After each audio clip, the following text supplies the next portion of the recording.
নামাজে যদি দাঁড়িয়ে যান তো আল্লাহ দেখতে পারবেন, আল্লাহর সাথে কথা হবে আপনার। নামাজে দাঁড়িয়ে যান, আল্লাহ দেখতে পারবেন। দুনিয়াতে যার যত বেশি সিজদা, হাসরের ময়দানে আল্লাহর সাথে তার দিদার বেশি হয়ে যাবে। দুনিয়াতে যার যত বেশি সিজদা, জান্নাতের মধ্যে আল্লাহর সঙ্গে তার তত দিদার হবে। চিৎকার মেরে জোরে বলেন আল্লাহু আকবার। তুমি রহমান, তুমি মেহেরবান, তুমি রহমান, তুমি মেহেরবান।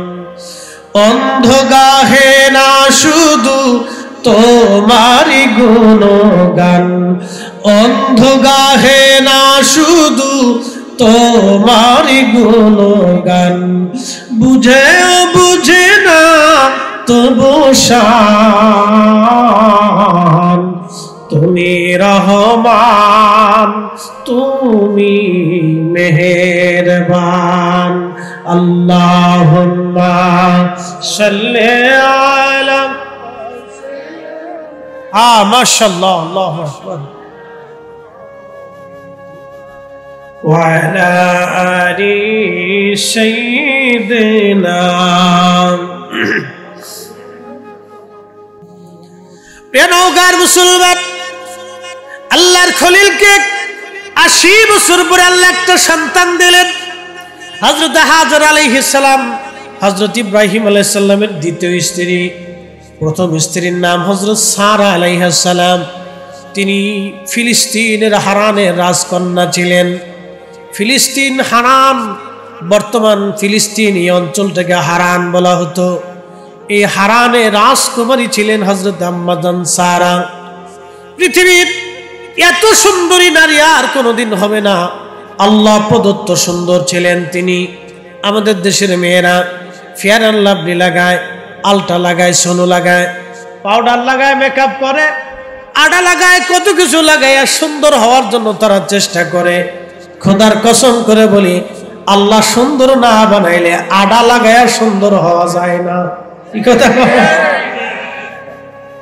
আডা মাখা, একটু লিপস্টিক মাখা। নারীরা বুঝে না যে তাদের সৌন্দর্য হলো পর্দায় আর নামাজে। এই কথাটা তাদেরকে বুঝাইতে পারি। যে নারী বেশি পর্দায় থাকে, নামাজে থাকে, ও নারী এমনি সুন্দর হয়ে যায়। ও তার আডা লাগার লাগে না, পাউডার সোনো কিছু লাগে না। ও পাউডার সোনো আডা লাগে যদি মানুষ সুন্দর হইতো, তা আফ্রিকার মানুষ কালা কে? কি কথা কর না কে? যদি যুক্তিকতা না থাকে তাহলে বলবেন হুজুর কথা ঠিক হচ্ছে না। তা আফ্রিকার মানুষ কালা কে? আমার দেশের যত লাভলি লুবলি আছে সব এই লাভলি লুবলি আফ্রিকায় পাঠায় দাও। যদি ওরা সুন্দর হয় তাহলে আমাদের দেশের বেটিরা সুন্দর হবে। মহিলারা বুঝে না, তাদের সম্মান, তাদের সৌন্দর্য আল্লাহ পর্দা এবং নামাজের ভিতরে নিহিত রাখছে। কথা কোন ঠিক কিনা? আল্লাহ তাদেরকে যেন নামাজি বানায় দেয়। সকলে বলে না আমিন। প্রিয় উপস্থিতি, খুবই মনোযোগ দেন। হযরতে সারা আলাইহিস সালাতু ওয়াস সালামের সন্তানাদি হতো না। ইব্রাহিম আলাইহিস সালামের বয়স 80 হয়ে গেল, কোনো সন্তানাদি নাই। হযরত আম্মা জান সারা বললেন, স্বামী আমার, আপনাকে একটা বিবাহ করাই দেই। আল্লাহর খলিল বলেন, ঠিক আছে। হযরত কালে কার সঙ্গে বিবাহ পড়াবা? বলে আমার দাসী হাজেরার সঙ্গে। হযরত আম্মা জানের দাসী হাজেরার সঙ্গে বিবাহ পড়াই দিলেন। বিবাহ পড়াই দেওয়ার পরে আম্মা জান হাজেরা অন্তঃসত্ত্বা হলেন। আল্লাহর খলিল তাকে আদর করেন, যত্ন করেন, কিন্তু আম্মা জান সারার এটা পছন্দ হলো না। একদিন ডাক দিয়ে বলেন, স্বামী, মনে যদি কিছু না মনে করেন তাহলে আপনাকে আমি একটু অনুরোধ করব। আপনি আমার স্বামী, আপনি আমার প্রথম স্ত্রী, আমি আপনার প্রথম বিবি। আপনাকে বিয়ে করাইলাম হাজেরার সঙ্গে, আপনি হাজেরাকে একটু দূরে কোথাও আপনি রেখে দিয়ে আসেন। যারা দুই বিয়ে করছেন জীবনে বউ কোনোদিনই এক ঘরে রাখেন না। এক বাড়ি রাখবেন না, তাহলে যুদ্ধ হবে। একটা নওগাঁ রাখবেন আর একটা রাজশাহী রাখবেন। আর যদি সম্ভব হয় একবারে চট্টগ্রাম দিয়ে আসবেন। দেখা সাক্ষাৎ নেই, ঝগড়া ফাসাতে নেই। যা করে কোথায় চালাকি বুদ্ধি দিয়ে গেলাম। আর নাহলে যত বড় আবেদা হোক কাজ হবে না। মাদ্রাসার যদি মহিলা সাইকুল হাদিসও হয় তাও দ্বিতীয় স্ত্রী মেনে নেবে না। এই কথা কর না, যদি মাদ্রাসার সাইকুল হাদিসও হয় ও নারী যদি হাদিসও পড়ায় তো মানবে না। কারণ আম্মাজান সারা আলাইহিস সালামের মতো এত বড় সতী সাধ্বী বুজুর্গ নারী পৃথিবীতে নাই। তিনি পর্যন্ত আম্মাজান হাজেরাকে মেনে নিতে পারেন নাই। এটা দোষের না, এটা সৃষ্টিগতভাবে তাদেরই অভ্যাস। আমি দোষ দিই না, গুণ। এটা গুণ কেন জানেন? স্বামীরে বেশি ভালোবাসে। মারহাবা করলেন না? না আরো জোরে কর। স্বামীরে বেশি ভালোবাসে, এটা দুর্নাম না, এটা গুণ। দুর্নাম করলে তো আর সামনের তরিকার খাওয়ান টন যুক্ত না, জ্বালা আছে। খুব মনোযোগ দিয়ে বলে দিয়ে গেলাম, ও নারী যদি মাদ্রাসার সাইকুল হাদিস হয় তারপরেও দ্বিতীয় স্ত্রী মানবে না, এক জায়গায় হবে না, খুবই দুরূহ এবং কষ্টকর। আম্মাজান হাজর আলাইহিস সালাম যদিও সিদ্ধান্ত উনার, কিন্তু ইব্রাহিম আলাইহিস সালাম বললেন, বিবিরে আমি তো তোমার সিদ্ধান্তে সিদ্ধান্ত নিতে পারি না, আমার রব যদি সিদ্ধান্ত দেয় তাহলে মেনে নেব। আল্লাহ ডাক দিলেন, খলিল যান, আপনার স্ত্রী হাজেরার সিদ্ধান্ত আমি আল্লাহর সিদ্ধান্ত, হাজেরা যেটা বলছে আপনি সেটা করে দেন। একবার জোরে বলা যাবে কি মারহাবা? তেঁতুল তিতা, নিম তিতা, তিতা পানের জ্বর, তার চাইতে ওদিকে তিতা 203-এর ঘর রে, 203-এর ঘর। জ্বালা আছে। দিতে বিয়ে করার চিন্তাই করেন না জীবনে, এই চিন্তা মগজেই আনবেন, তাহলে বিপদ। বুড়াখালি হইলে উপর মনে করেন যে বিপদ আছে। মনোযোগ দিয়ে শুনিয়া যান। হাজরাতে হাজরার গর্ভে আল্লাহ একটা সন্তান দিলেন, তার নাম হযরত ইসহাক। ইসহাক আলাইহিস সালামের গর্ভে আল্লাহ পাক তিনার বোন নসলে আল্লাহর একটা সন্তান দিলেন, তার নাম ইয়াকুব। ইয়াকুব আলাইহিস সালামের এক নাম ছিল ইসরাইল। ইয়াকুব আলাইহিস সালামের নসলে আল্লাহ একটা সন্তান দিলেন হযরত ইউসুফ। হযরত ইউসুফ, ইউসুফ আলাইহিস সালামের ঘটনা আসরে ইউসুফের ভিতরে আল্লাহ লিখেছেন, ইয়াকুব আলাইহিস সালামের বেটার নাম হযরত ইউসুফ আলাইহিস সালাম। হযরত ইউসুফ আলাইহিস সালামের দাদার নাম হযরত ইসহাক আলাইহিস সালাম। হযরত ইসহাক আলাইহিস সালামের বাবার নাম হযরত ইব্রাহিম আলাইহিস সালাম। এই নসলে আল্লাহ 70,000 নবী রাসূল পাঠাইলেন বনি ইসরাইলকে হেদায়েত করার জন্য। আল্লাহ 70,000 নবী পাঠাইলেন এই নসলের মধ্যে। আর হযরতে ইসমাঈল আলাইহিস সালামের নসলে আল্লাহ একজন নবী পাঠাইলেন, তিনি আমার আপনার নবী রাহমাতুল লিল আলামিন। ওই এক নবীকে যদি এক পাল্লায় দেন, তামাম দুনিয়ার নবীকে যদি আর এক পাল্লায় দেন, এক নবীর ওজনের সমান হবে না। কথা কোন ঠিক কি না?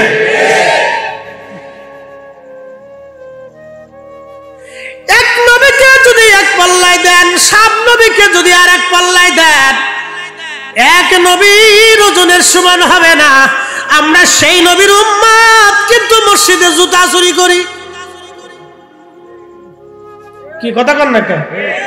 আমরা সেই নবীর উম্মত, কিন্তু মসজিদের জুতা চুরি করি। ওরে বাপ রে বাপ! আমার ঢাকাতে মসজিদে অনেক টাকা উঠে, প্রত্যেক জুমাতে 4-5 হাজার মুসল্লি হয়। তো ওই সিন্দুক কেটে, গ্রিল কেটে, সিন্ধুকের 3 তালা কাটিয়ে তারপরে গ্রিল কেটে চোরে টাকা লয়ে গেছে, অনেক টাকা ছিল। তখন মোতল্লি সাহেব বলতেছে, হুজুর একটু দোয়া খেয়ার করেন যে আল্লাহ চোরের হেদায়েত দেয়। আল্লাহ যে চোরে গ্রিল কাটছে, সিন্ধুকের 3 তালা কাটছে, আমার দোয়া এই চোর কেমনি হেদায়েত হয়ে টাকা ফেরত দিবে, আমি চিন্তায় আছি। কি চোরের চোর, মসজিদের টাকা পর্যন্ত নিয়ে গেছে। কলিজার ভিতরে কি পরিমাণে ময়লা জমলে যে আল্লাহর ঘর তাদের কাছে নিরাপদ নেই।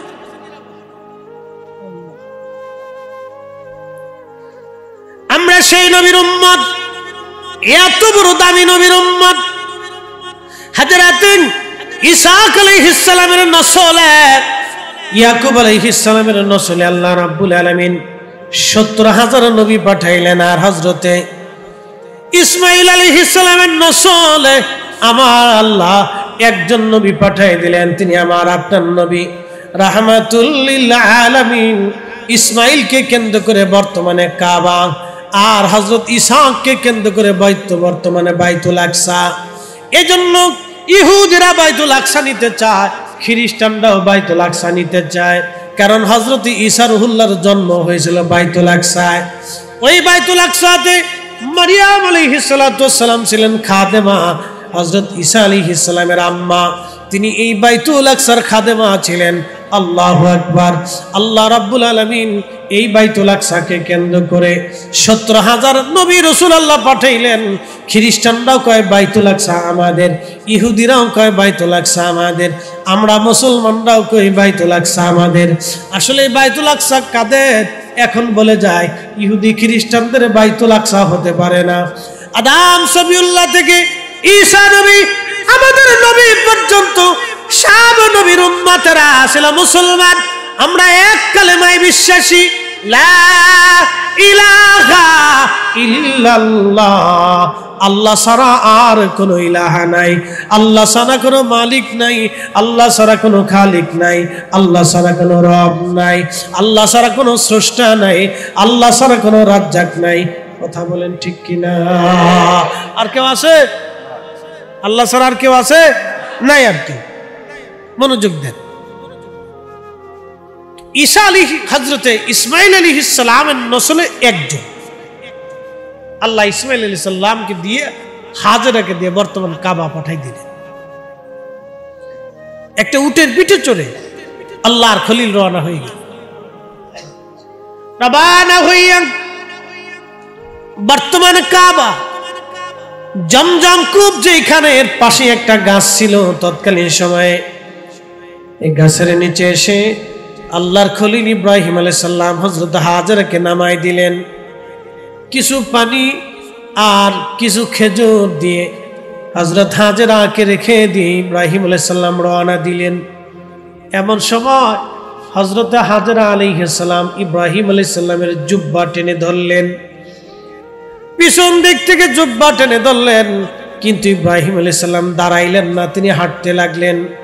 আর হাজেরা জুব্বার আসল ধরে ধরে পিছে পিছে হাঁটতে লাগলেন, আর বলতে লাগলেন, স্বামী একটা বার আপনি বলে যান, এই নিঝুম জায়গায় আপনি আমাদেরকে রেখে গেলেন আপনার নিজের ইচ্ছায় না আল্লাহর ইচ্ছায়? ইব্রাহিম আলাইহিস সালাম ডেকে বলেন, বিবি 80 বছর পরে আল্লাহ একটা সন্তান আমাকে দিয়েছে, 80 বছর পরে আল্লাহ আমাকে একটা কলিজার টুকরা দিয়েছে। এই সন্তানটাকে আমি খোদার হুকুমে নির্জনে নিবৃতে বনবাসে গাছের নিচে রেখে যাচ্ছি। বিবি রে, আমি আমার ইচ্ছায় রেখে যাচ্ছি না, এটা আমি আমার আল্লাহর ইচ্ছায় তোমাদেরকে রেখে যাচ্ছি। তখনই হযরতে হাজেরা বললেন, হাসবুনাল্লাহু নি'মাল ওয়াকিল, নি'মাল মাওলা ওয়া নি'মান নাসীর। আল্লাহর খলিলের বিবি আম্মা জান হাজেরা ডাক দিয়ে বলতেছে, স্বামী খোদার হুকুমে যেহেতু রেখে যাচ্ছেন, তাহলে আপনি শুনে নেন, আল্লাহ আমাদের রিজিকের ফয়সালা করে দিবে, আল্লাহ আমাদের নিরাপত্তা দিবে, আল্লাহ আমাদের সব ব্যবস্থা করে দিবে। একবার জোরে বলেন আল্লাহু আকবার। আরো জোরে, আরো জোরে, আরো জোরে জোরে জোরে। আর আমার দেশে কোন মহিলার সন্তান যদি মারা যায়, তাহলে মহিলা শিক্ষার পরে, আল্লাহ রে তুমি আমার ডরে দেখছো রে, পাশের বাড়ির ডরে দেখো নাই রে। বেটির নজর চলে গেছে পাশের বাড়িটার দিকে, কাঁদতেছে, খুব কাঁদতেছে, পোশাক ছিঁড়ে ফেলতেছে, চুল ছিঁড়ে ফেলতেছে। বিনয় বিনয়ে গানের সুরে সুরে কান্দে বেডিরা। কোন কোয়ালিটির কান্দা আমি জানি না, কোথার থেকে আমদানি হয়েছে তাও জানি না। এই কান্না দিয়ে শয়তানে হাসে, আরে সর্বনাশ, খালা কেমনে কাঁদতেছে। গানের সুরে সুরে কান্দে, গানের সুরে সুরে বেডি কাঁদতেছে। কোন সিস্টেমের কান্না আমি জানি না, শয়তানে হাসে, খালা কাঁদতেছে। গানের সুরে সুরে মহিলা কান্না করে। এ নারী জাতি, আম্মা জান হাজরা থেকে ধৈর্য শিখা লাগবে তোমার। সেই সময় তিনি একটা শব্দ উচ্চারণ করলেন, হাসবুনাল্লাহু নি'মাল ওয়াকিল নি'মাল মাওলা ওয়া নি'মান নাসির। আজকে ফিলিস্তিনের বাচ্চাদেরকে যদি আপনি জিজ্ঞেস করেন কেমন আছো, ওরা বলে আলহামদুলিল্লাহ। আমার দেশের বাচ্চাদেরকে যদি জিজ্ঞেস করেন 2-10 জন নবীর নাম কা বলতে পারে না। যদি বলেন 10 জন নায়কের নাম কা, ওরা বলে দিবে। 10 জন গায়কের নাম কা, ওরা বলে দিবে। 10 জন প্লেয়ারের নাম কা, ওরা বলে দিবে। কিন্তু 10 জন নবীর নাম ওরা বলতে পারে না। এটা আমাদের মায়েদের বাবাদের জীবনের ব্যর্থতা। কথা কন না কেন, ঠিক কি না? এটা আমাদের ব্যর্থতা। আমরা আমাদের সন্তানদেরকে শিখাই না, নিজেরাও শিখি না। নিজেরা মাহফিলে বসি না, বাচ্চাদেরকে মাহফিলে বসাই না। মনে করছে ঘুমিয়ে ঘুমিয়ে জান্নাতে চলে যাব। হ্যাঁ, মানব জীবন করিও গঠন, হাসিবে তুমি কাঁদিবে ভুবন। এমন জীবন করিও গঠন, হাসিবে তুমি কাঁদিবে ভুবন। এমন জীবন করিও গঠন, হাসিবে তুমি কাঁদিবে ভুবন। ফিলিস্তিনের বাচ্চাদেরকে যদি বলেন কেমন আছো, ওরা বলে আলহামদুলিল্লাহ। কি অবস্থা তোমাদের? খাও কি? তোমাদের পানিও কি?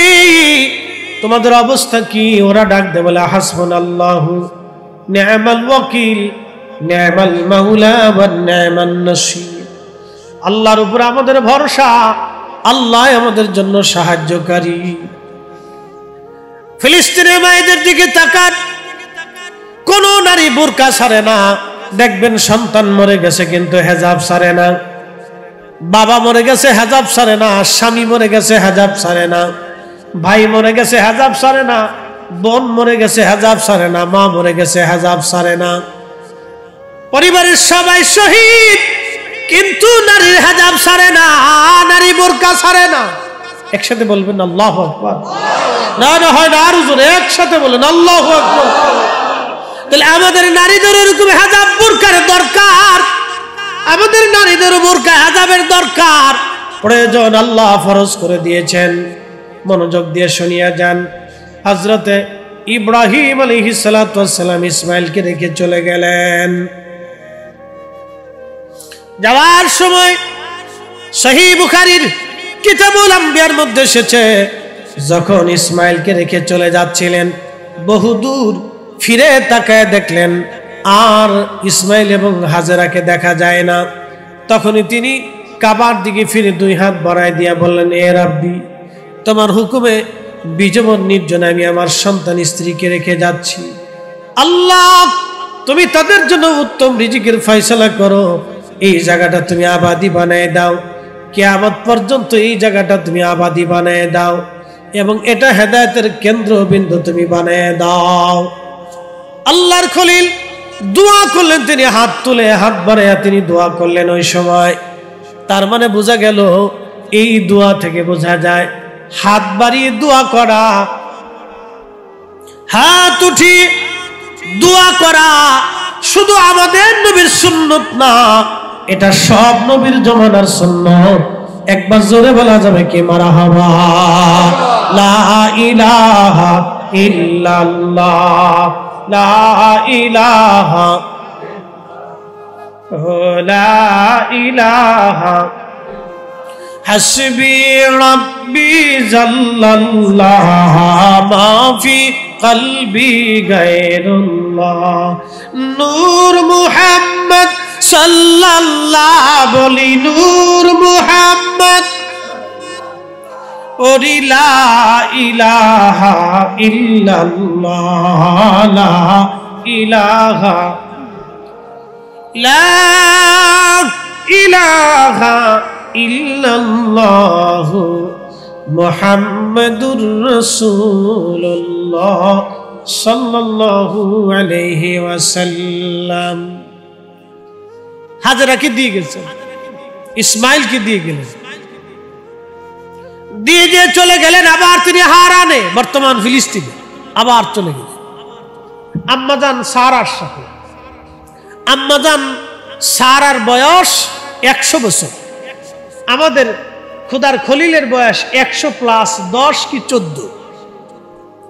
তখন আল্লাহ জিবরাইল আলাইহিস সালামকে দিয়ে 11 জন ফেরেশতা সহ ইব্রাহিম আলাইহিস সালামের বাড়ি পাঠাই দিলেন।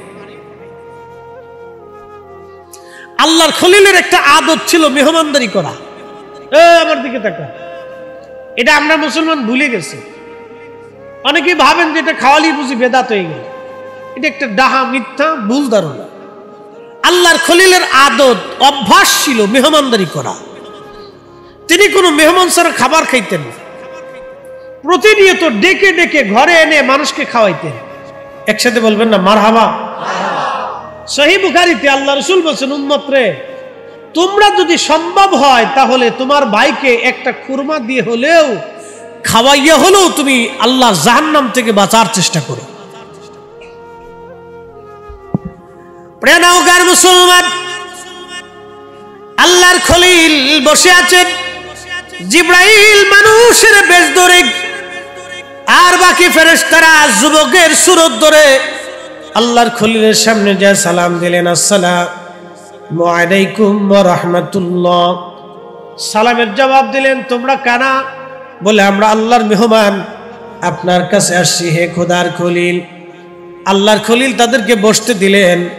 বসতে নিয়ে ভিতরে যায় হযরত আম্মাজান সারাকে ডাক দিয়ে বলেন, সারা রে, আমার বাড়ি আল্লাহর পক্ষ থেকে মেহমান আসছে, দ্রুত গতিতে তুমি রান্না করো। বলে, কি রান্না করব? বলে, আমি একটা ছাগল জবাই করে দিয়ে যাচ্ছি, তুমি রুটি বানাও। ছাগল জবাই করলেন আল্লাহর খলিল, জবাই করে গোশত বানিয়ে দিয়ে গেলেন। আম্মাজান সারা দাসীবাদী নিয়ে রান্না বান্না শুরু করে দিলেন। রান্না বান্না হয়ে গেল, উত্তম খাবার গোশত এবং রুটিগুলি সামনে এনে দিলেন। আল্লাহর খলিল বিসমিল্লাহ বলে শুরু করলেন। মেহমানদেরকে বলেন, আপনারাও বিসমিল্লাহ বলে শুরু করেন। একসাথে বলবেন না মারহাবা। আজকে মেহমানদের আসেনিও,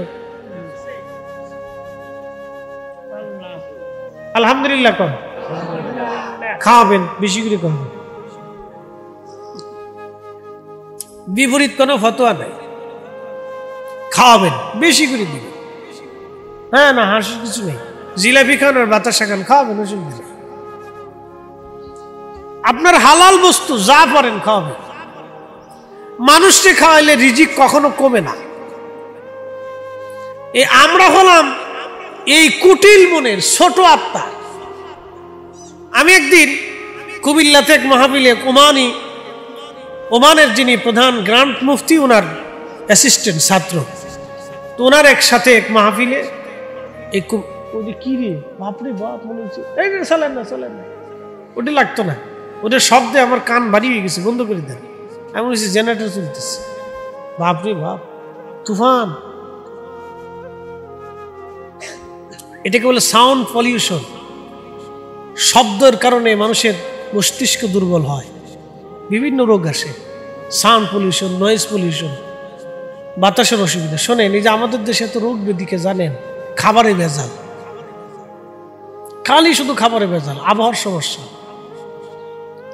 আপনি এই শরীরটা নিয়ে 1 মাস তাইফে থাকবেন, দেখবেন আপনার চেহারা চেঞ্জ হয়ে গেছে। আপনি দার্জিলিং চলে যান, 1 মাস থাকেন, দেখবেন চেহারা চেঞ্জ হয়ে গেছে। আপনি 2 বেলা খাবেন, কিন্তু চেহারা সুন্দর হয়ে যাবে, স্বাস্থ্য সুন্দর হয়ে যাবে, ত্বক সুন্দর হবে, আবহাওয়ার কারণে। এখন শুধু পলিউশন আর পলিউশন। সারফেস দেবেন, এখানে বেটা মুতে, এখানে বেটা বাথরুম করে, যে সেনে করে। হ্যাঁ, শরম লজ্জা নাই। ঢাকা শহরে আইন কিসিবে একজন চেন খুলে দিয়ে দাঁড়াই গেছে। ওর শরম লজ্জা কিছু নাই, কুত্তারও শরম করে, তোর শরম নেই। কি কথা কর নাকি? কুত্তারও শরম আছে, তোর শরম নেই। ও রাস্তার কোনাত খারাইয়া চেন উষা করে বাস ছেড়ে দিয়ে বাস মেশিন চালাই দিচ্ছে, চলতেছে মেশিন, ওর শরম নেই। কুত্তারও লজ্জা আছে, তোর লজ্জা নেই। মানুষ। আমি নবী না মানিলাম কি যে ভুল করিলাম, ভস্মে ঢালিলাম ঘি, মানুষ হইয়া ভবেতে আসিয়া মানুষের করিলাম কি, মানুষ হইয়া ভবেতে আসিয়া মানুষের করিলাম কি।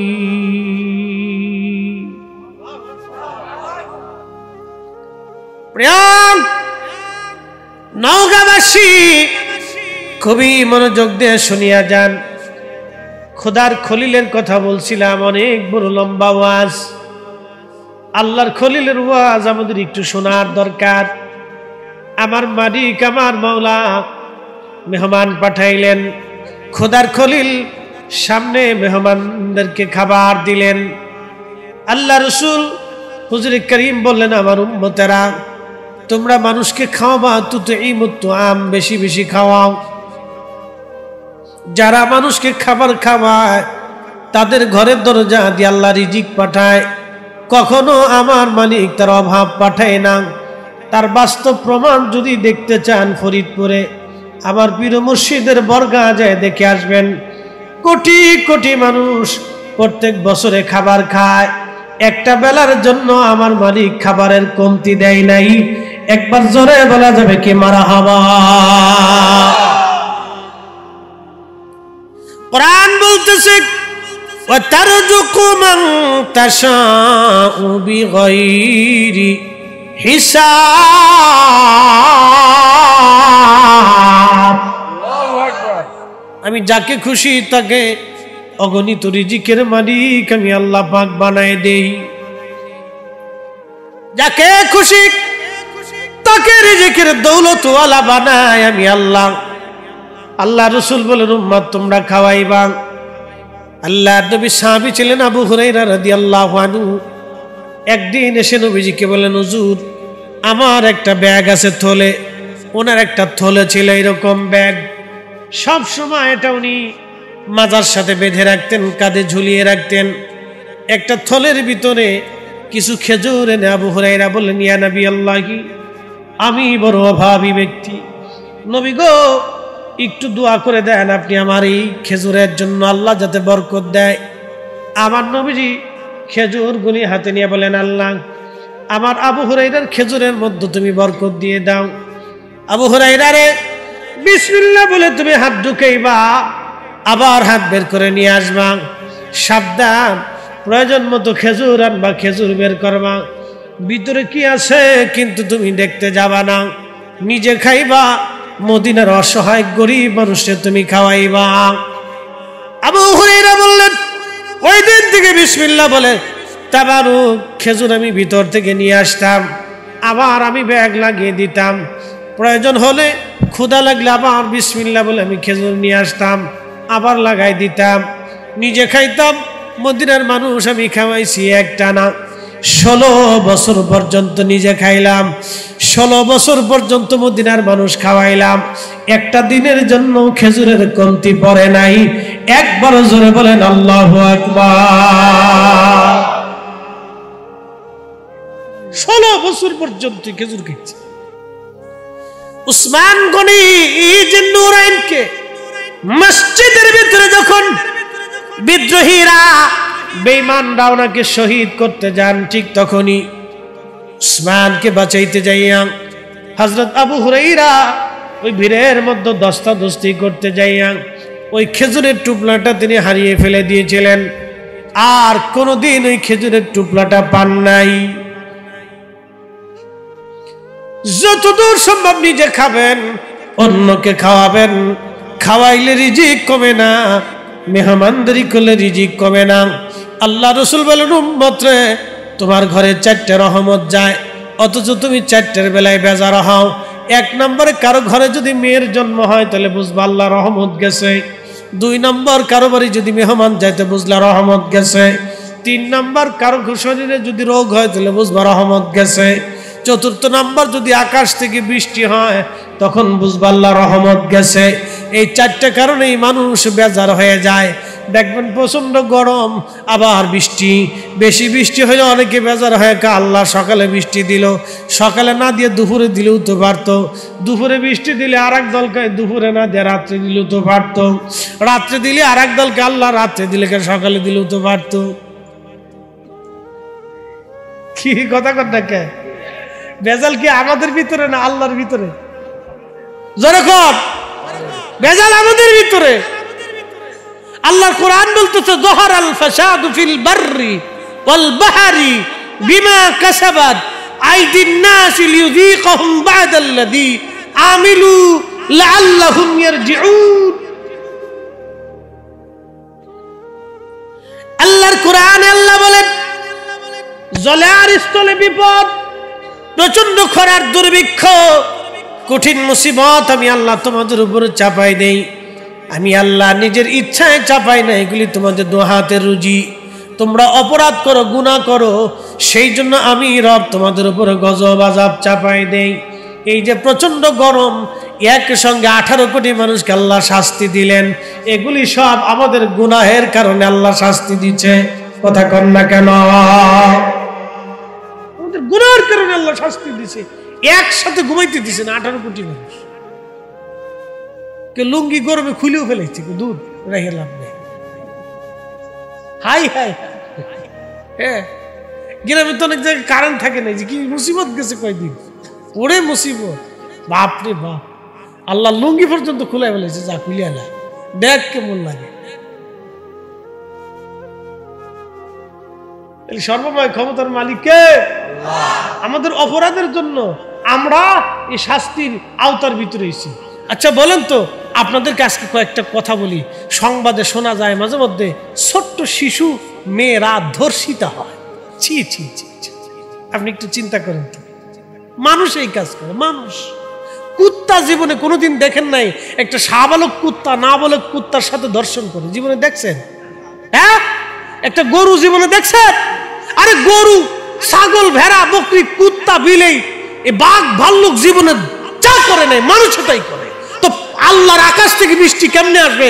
পাথর পড়ার কথা ছিল বৃষ্টির বদলতে। কথা কন না, ঠিক আছে? পাথর পড়ার কথা ছিল, বৃষ্টি হতো দূরের কথা, পাথর পড়ার কথা ছিল। যা কুত্তা, বিলি, ছাগল এগুলি তো কল্পনা করে, তা মানুষই করে। একদিন এক ছেলে আমাকে বলতেছে ট্রান্সজেন্ডার। ট্রান্সজেন্ডার বুঝেন? ইংরেজিতে বলে ট্রান্সজেন্ডার, বাংলায় বলে সমকামী। সমকামী বুঝছেন? পুরুষে পুরুষে অকাম করে, নারী নারী অকাম করে। ছি ছি ছি, কুত্তা জীবনে দেখছেন পুরুষ কুত্তায় অকাম করতে? হ্যাঁ, এটা মানুষই করে। এই মানুষই কাজ করার জন্য কমে লুত। আরে বাহারে মাইত, মরা সাগর জর্দানে এখনো আছে। সারা পৃথিবীর সমুদ্রের পানি লুনা, আর বাহারে মাইতের সমুদ্রের পানি 10 গুণ বেশি লুনা। ওখানে মানুষ ডুবে না, কোনো প্রাণী বাঁচে না, কোনো কীট পতঙ্গ হয় না। আল্লাহ ওই জাতিকে মাটির সাথে দাবিয়ে দিয়েছিলেন শুধু এই সমকামিতার জন্য, ট্রান্সজেন্ডারের জন্য। আমাকে একদিন এক ছেলে ফোন দিয়ে বলতেছে, হুজুর আমি ট্রান্সজেন্ডারের সদস্য ছিলাম, প্রত্যেক দিন আপনার ওয়াজ শুনে আমি আল্লাহ আমার হেদায়েত দিছি। একসাথে বলবেন আল্লাহু আকবার। হেদায়েত কে আমি দিব? কে দেয়? কে দেয়? এই যে আপনারা অনেক সময় অনেকেই এই যে আমাদের দরবার শরীফ নিয়ে বাজে কথা বলে, যে ওখানে কেন যায়। আমি আপনাদেরকে একটা পরিসংখ্যান দিয়ে যাই, আজকে বলে যাই। ওখানে ধরেন সারা বাংলাদেশে মহিলা পুরুষ দিয়ে 80 লক্ষ মুরিদ আছে। সারা বাংলাদেশে, সারা ওয়ার্ল্ড 80 লক্ষ। আচ্ছা 80 লক্ষ মানুষের ভিতরে 40 লক্ষ হলেও তো মানুষ নামাজ পড়ে না? দুরূদ শরীফ পড়ে না? জিকির আজকার করে না? নারীরা কম বেশি হলো 40 লক্ষ হলেও তো এই 40 লক্ষ নারীর ভিতরে 10 লক্ষ হলেও তো বোরকা পরে। কি কথা কর না, পরে না? তাহলে এখানে গেলে কি পজিটিভ আছে না? কথা কর না কেন, পজিটিভ আসেনি? তো এই যে কয়জনই হোক, 10 জনের ভিতরে 5 জন হলেও তো নামাজ পড়ে, 5 জন হলেও তো আল্লাহ জিকিরে বসে, মাহফিল করে, ভালো কাজ করে, সুদ থেকে মুক্ত আছে, ঘুষ খায় না, হারাম খায় না, মানুষের মাথায় বাড়ি দেয় না, চুরি করে না, ডাকাতি করে না। খালি মন্দটা দেখেন, ভালোটা দেখবেন না। এগুলো আমাদের হচ্ছে অ্যাটিটিউড, ধ্যান ধারণা, বুঝতে পারছেন? আমরা সবসময় শুধু নেগেটিভটা চিন্তা করি, অনেক সময় পজিটিভ চিন্তা করি। বলো কারণ কি? আমি আপনাদেরকে আজকে বুঝাই। আপনাদের গ্রামের নাম কি? খরদুয়াশ। খরদুয়াশে নওগাঁ থেকে এক ভদ্রলোক আসছে। তো এই রাস্তা দিয়ে হেঁটে যাওয়ার সময় ওই সামনে বাজার ধরেন আর কি। তো বাজারে যাওয়ার সময় লোকে জিজ্ঞেস করে সালামালাইকুম, বাংলা সালাম আর কি, আরবি সালাম না, সালামালাইকুম। মুরব্বী আপনার তো এইদিকে কোনোদিন দেখছি টেকছি না, বাড়ি কোথায়? বলে আমার বাড়ি নওগাঁ। তো এই খরদুয়াশে কি জন্য আসছিলেন? বলে আব্দুল করিম সাহেবের বাড়ি আসছিলাম। বলে কারণ কি? বলে ওনার একটা মেয়ে আছে, আমার একটা ছেলে আছে, তো আত্মীয়তা হওয়ার কথা, এই জন্য দেখতেছিলাম। জাগার পাইলেন না। বলে কারণ কি? কেন মেয়ে চরিত্র বালা না। কথা কন না, এরকম লোক আছে না? কথা কন না, খরদুয়াশে এরকম লোক নাই বুঝি? মানে সবলি আল্লাহ, হ্যাঁ বাঙালি দেওয়ার লোক মনে হয় প্রত্যেক গ্রামে নাই, প্রত্যেক গ্রামে আছে বাংলাদেশে। কি কথা কন না কেন?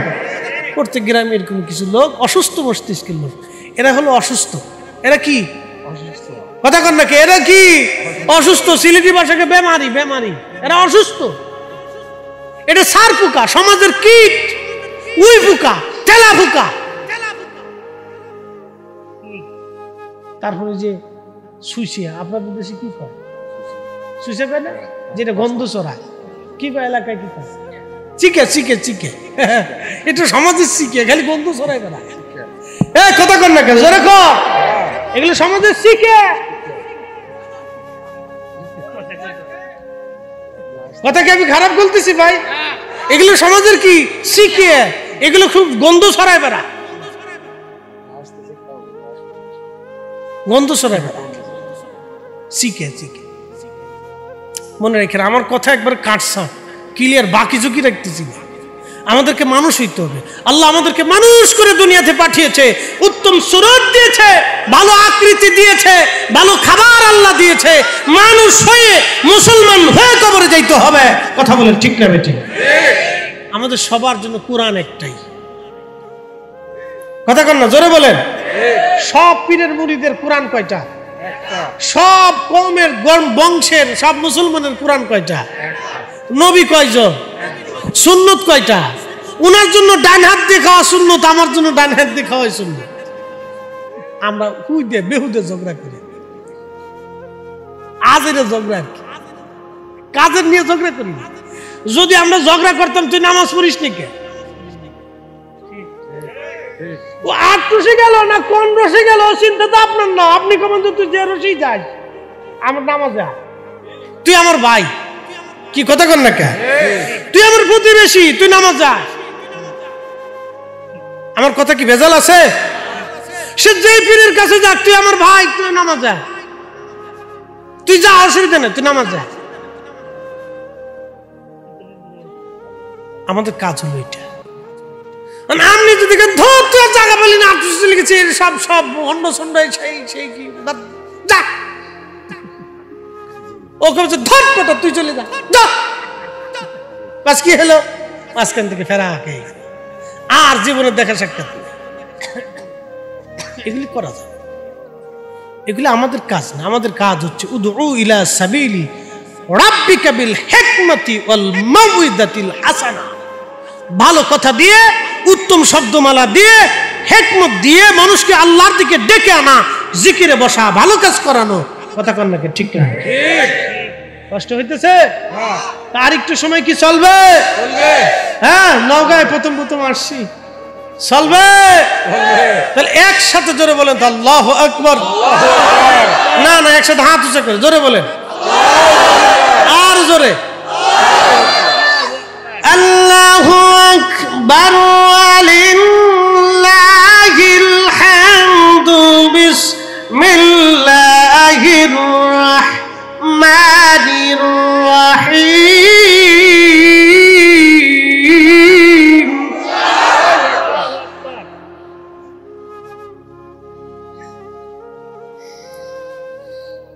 মিল্লাত বিকুম ইব্রাহিম হুয়া সাম্মাকুমুল মুসলিমিন।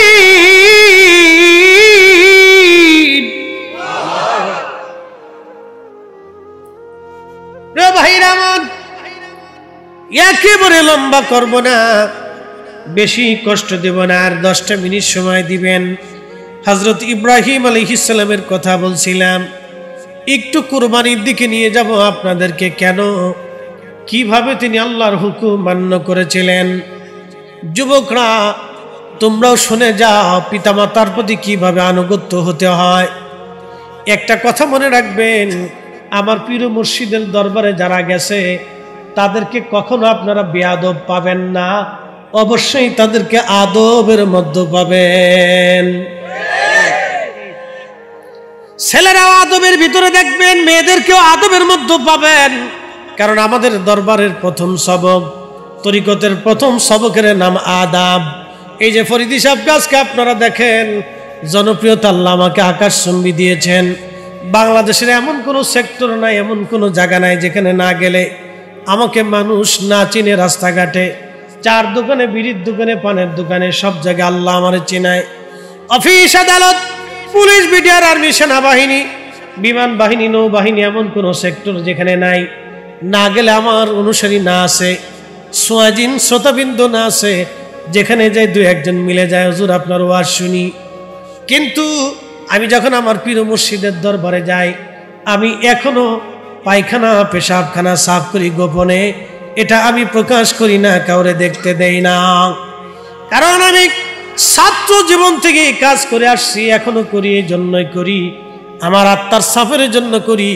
ওইখানে গেলে, রাস্তাঘাটে যেখানে হোক, আমি কখনো বড়ত্ব দেখাই না, জনপ্রিয়তার ভাব আমি দেখাই না, সাধারণ হালতে থাকি, সবার সাথে মিশে থাকার চেষ্টা করি বাবা। কারণ দুনিয়া অল্প দিনের জন্য। আজকে যদি মারা যায়, কালকে সন্ধ্যার আগেই কবরস্থ হবে। আমি ফরিদি কেন, পৃথিবীর যত বড় বড় রাজা বাচ্চা বলেন না কেন, দুনিয়ার থেকে সবাই কবরে চলে গেছে শূন্য হাতের বাপ। আমরাও কবরে চলে যাব একদিন শূন্য হাতে। বাদশাহ ক্যা ফকির হো, সবকো একই ঠিকানা। বাদশাহ ক্যা ফকির হো, সবকো একই ঠিকানা।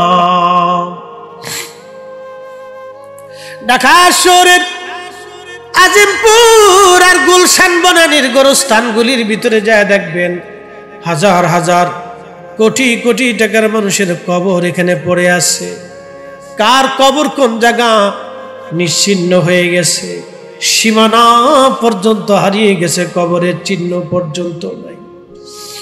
যাদের দিমাগে অহংকারে, ক্ষমতার দাপটে মানুষের থরথর করে কাঁপত, তাদের কবরের পাশে আজকে দাঁড়ানোর মতো কেউ নাই। এখানে আপনাদের খোরদুয়া সেই গোরস্থান আছে না নাই? আসার সময় দেখে আসলাম বিরাট বড় গোরস্থান। বয়স কত হবে? গোরস্থানের বয়স কত হবে বাবা? হ্যাঁ, একটা আইডিয়া দেন। ধরেন 200 বছর। আচ্ছা, 200 বছরই ধরলাম আপাতত। 200 বছর আগে যারা কবর দেওয়া হলো, তার কবরের চিহ্ন কি আজ আছে? তাহলে আমাদেরও 200 বছর পরে কবরের চিহ্ন কি থাকবে? তাহলে আরেকজনের জমি নিয়ে কেন মারামারি করব? আরেকজনের জমির লাল কেন ঠেলতে যাব? আরেকজনের সম্পদে, ইজ্জতে কেন আমি হাত দিব? আরেকজনের সম্মানে আমি কেন হাত দিব? আরেকজনের অর্থের ভিতরে, মালে আমি কেন হাত দিব? যদি 200 বছর পরে আমার কবর হারিয়ে যায়, নিশ্চিহ্ন হয়ে যায়, তাহলে আমি কেন সুদ আর ঘুষের কারবারি করে জীবন গঠন করব? আজকে থেকে নিয়ত করে যাব, রব জীবনে আর কোনোদিন এই ভুল আমি করব না গো আল্লাহ।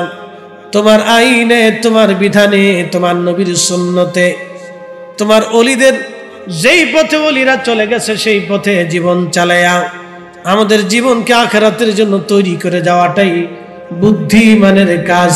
যারা তৈরি করে গেছে তারাই বুদ্ধিমান। যারা তৈরি করলো তারা দুনিয়াতে শ্রেষ্ঠ। দেখেন কত শাহজালালের কবর মাটির সাথে মিশে গেছে, কিন্তু সিলেটের শাহজালাল ইয়ামানী মুজাররিদের মাজারে এখনো কোটি কোটি মানুষ প্রত্যেক বছরে জিয়ারতে যায়। কথা বলেন ঠিক কিনা? কে জন্য যায়? এমন যেমন করিয়া গঠান, হাসিবে তুমি কাঁদিবে ভুবন। আল্লাহকে এমন ভাবে তারা সন্তুষ্ট করে গেলেন, দুনিয়ার মানুষ তাদের জন্য দোয়া করার জন্য যায়। যতদিন বাংলার জমিনের আকাশে আজান চলমান থাকবে, কালেমার পতাকা উড্ডীন থাকবে, ততদিন শাহজালাল ইয়ামানী মুজাররিদের জিয়ারত চলমান থাকবে, শাহ আলী বাগদাদির জিয়ারত চলবে, খান জাহান আলীর জিয়ারত চলবে, মাহেশ্বরের জিয়ারত চলতে থাকবে। আর রাজশাহীতে শাহ মাকদুমের জিয়ারত চলতে থাকবে, কোনোদিন বন্ধ হবে না, কারণ তারা আল্লাহকে খুশি করে গেলেন, সন্তুষ্ট করে গেলেন। আমাদেরকেও আল্লাহকে সন্তুষ্ট করে যাওয়া লাগবে। কবর হারিয়ে যাবে, নিশ্চিহ্ন হয়ে যাবে কবর, আমাদের কিছুই থাকবে না। খুশি করেছিলেন ইব্রাহিম আলাইহিস সালাম, সন্তানকে রেখে চলে গেলেন, বহুদিন পার হয়ে গেল। আল্লাহ বললেন, ইব্রাহিম তুমি তোমার প্রিয় বস্তু কুরবানি করো। ইব্রাহিম আলাইহিস সালাম সুদূর ফিলিস্তিন থেকে, বর্তমান ফিলিস্তিন, তখন নাম ছিল হারান, এই হারান অঞ্চল থেকে নিজে উটের পিঠে চড় হয়ে ইব্রাহিম আলাইহিস সালাম বর্তমান বাইতুল্লাহতে আসলেন। আসার পরে দেখলেন বিরাট বড় জনবসতি। এই জনবসতি দেখিয়া আল্লাহর খলিল ইব্রাহিম আলাইহিস সালাম খোঁজ নিয়া হযরত ইসমাঈলকে পাইলেন পরিণত বয়সে। কোরআন বলতেছে এইভাবে, ফালাম্মা বালাগা মাহু সায়া ক্বালা ইয়া বুনাইয়া ইন্নী আরা ফিল মানামি আন্নী আযবাহু ফানজুর মাযা তারা ক্বালা ইয়া আবাতি ফাআল মা তু'মারু সাতাজিদুনি ইনশাআল্লাহু মিনাস সাবিরিন। একবার জোরে বলা যাবে কি মারহাবা? আল্লাহর খলিল ডাক দে বলতেছে, হে ইসমাঈল, ফালাম্মা বালাগা মাহু সায়া, ইব্রাহিম বালেগ হয়ে গেলেন, ইসমাঈল পরিণত বয়সে উপনীত হলেন, বুঝের শক্তি হলো, তিনি বালেগ হলেন। বালেগ মানে বিবাহের উপযোগী হলেন। তার মানে কেউ বলেছেন 15, 16, 17 বছর বয়স, কেউ বলেছেন 18, কেউ 12, বিভিন্ন জনের বিভিন্ন উক্তি। পরিণত বয়সে উপনীত হলেন। ইসমাঈল আলাইহিস সালাম কি ইব্রাহিম আলাইহিস সালাম বললেন, বেটারে, ইন্নী আরা ফিল মানাম, আমি স্বপ্ন দেখলাম, আন্নী আযবাহু, আমি তোমার জবাই করতেছি, কুরবানি দিচ্ছি। আল্লাহ আমাকে হুকুম দিয়েছেন তোমাকে কুরবানি করা। বেটা, তুমি বলো তুমি এই কুরবানিতে রাজি আছো কিনা? এই যুবকরা, ছেলেরা, ভালো করে শুনে নাও, মা বোনরা শুনিয়া যান। নিজের সন্তানকে বাবা মার প্রতি আনুগত্য শিখাবেন, আনুগত্য শিখাবেন, মুরব্বীদের প্রতি সম্মান শিখাবেন, তাজিম শিখাবেন। যদি আপনি তাজিম না শিখান, তাহলে এই বাচ্চা ভবিষ্যতে বেয়াদব হয়ে যাবে। এই জন্য আমাদের তরিকতের প্রথম সবকের নাম হলো আদব। আদব, আদব যারা নাই সে বেয়াদব। আর বেয়াদব যত বড় আলেম হোক না কেন, ওই বেয়াদবের 4 পয়সাও সমাজে মূল্য নাই। কথা কর না কেন, ঠিক কিনা?